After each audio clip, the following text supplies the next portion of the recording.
تم اسے ضرور جانتی ہوگی۔ اختر شاہ؟ برکھا نے اپنی یادداشت کو کنگھالا۔ ارے وہ فیروز شاہ کا بیٹا تو نہیں؟ جی امی وہی، ورشا نے بتایا۔ باپ کے مرنے کے بعد اب وہ بالکل ہی بے لگام ہو گیا ہے۔ اپنی زندگی میں بھی فیروز شاہ اس کی آوارگیوں پر نالا رہتے تھے۔ اچھا تو یہ حرکت اس کی تھی۔ کیا چاہتا تھا وہ؟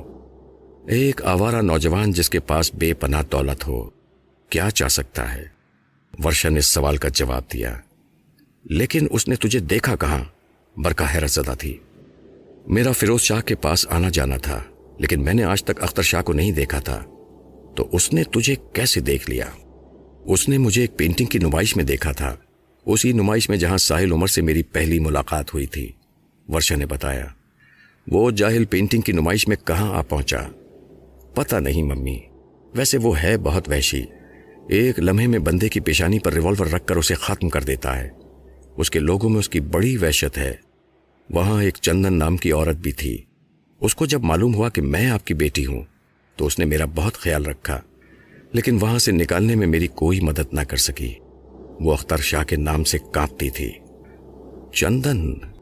وہ گوری سی چھوٹے قد کی عورت تو نہیں؟ برکھا نے پہچان بتائی۔ جی وہی، ورشا نے تصدیق کی۔ وہ فیروز شاہ کی خاص خادمہ تھی۔ مجھ سے اس نے اپنے شوہر کے لیے ایک پڑیا لی تھی۔ ہاں وہ بتا رہی تھی، ورشا نے کہا، پھر مسکرا کر بولی، ممی یہ اختر شاہ تو بہت ڈرپوک نکلا۔ کیا ہوا؟ برکھا نے حیران ہو کر اسے دیکھا۔ میں نے پیٹھ موڑ کر جب عور کی ایک جھلک دکھائی تو وہ اس طرح بھاگا کہ میں قہقہ لگائے بغیر نہ رہ سکی۔ ممی ایک اتنا نڈر شخص کہ ایک لمحے میں گولی مار کر بندے کو پرے پھینکوا دے، اتنا بزدل بھی ہو سکتا ہے کہ پیٹھ پر حرکت کرتا ہوا بچھو دیکھے اور خوف زدہ ہو کر کمرے سے بھاگ جائے۔ نہ صرف بھاگ جائے بلکہ اپنی قیدی کو آزاد کرنے کا حکم بھی دے دے۔ ورشا اس وقت کا تصور کر کے پھر ہنس پڑی۔ ہاں ایسا ہو سکتا ہے میری جان، دور کیوں جاؤں؟ تمہارا باپ ایک انتہائی نڈر شخص تھا، لیکن کبھی ٹہلتے ہوئے سڑک پر کوئی کتا دکھائی دیا جاتا تو یقین کرو وہ میرے پیچھے ہو جاتا تھا۔ یہ کہہ کر وہ پھر مسکرائی۔ میں ایک اور ایسے شخص کو جانتی ہوں کہ اگر اس کے سامنے کوئی شیر آ جائے تو وہ اس سے نہ ڈرے، لیکن لال بیگ کو دیکھ کر اس کی جان نکل جاتی ہے۔ اسے صوفے کے پیچھے سے نکالنے کے لیے مجھے لال بیگ کو مارنا پڑتا۔ صوفے کے پیچھے سے نکالنے کے لیے؟ ورشا نے دہرایا۔ میں سمجھی نہیں۔ لال بیگ کو دیکھ کر وہ صوفے کے پیچھے چھپ جاتا تھا، برکھا نے وضاحت کی۔ اچھا ورشا نے ہنستے ہوئے کہا۔ ورشا تیرے یوں اچانک غائب ہو جانے کی وجہ سے میں بہت پریشان ہو گئی تھی۔ رات بھر میں نے جاگ کر گزاری ہے، بس اب تھوڑا سا سوئی تھی۔ اب تو یوں کر کے نہا دھو لے، کپڑے تبدیل کر لے، میں تیرے لیے چائے بناتی ہوں، چائے پی کر تم سو جانا۔ برکھا نے اسے پیار بھری نظروں سے دیکھتے ہوئے مشورہ دیا۔ ٹھیک ہے ممی، ورشا نے بڑی فرما برداری سے کہا اور واش روم کی طرف چلی گئی۔ 10-15 منٹ کے بعد جب شاور لے کر نکلی تو برکھا اس کے لیے چائے تیار کر چکی تھی۔ وہ جب نہا دھو کر نکلی تو اس کے کپ میں چائے انڈیل دی۔ ورشا پاپڑ بہت شوق سے کھاتی تھی۔ برکھا نے دوسرے لوازمات کے ساتھ اس کے لیے چند پاپڑ بھی تل لیے تھے۔ چائے سے فراغت کے بعد ہی ورشا کو نیند نے آ گھیرا۔ اس نے منہ پھاڑ کر جمائی لی اور اٹھتے ہوئے بولی، اچھا ممی اب میں کمرے میں چلتی ہوں، مجھے نیند آ رہی ہے۔ ٹھیک ہے تم سو جاؤ، برکھا نے کہا۔ میں رات کا کھانا ہاٹ پاٹ میں تمہارے کمرے میں رکھ دوں گی، جب آنکھ کھلے تو کھا لینا۔ تم کچن میں جانے کھانا گرم کرنے کی الجھن سے بچ جاؤ گی۔ اچھا ممی۔ ورشا پر نیند طاری ہو رہی تھی، اس لیے اس نے آدھی بات سنی آدھی نہیں سنی اور اپنے کمرے میں آ کر کسی شہتیر کی طرح بیڈ پر گری اور سو گئی۔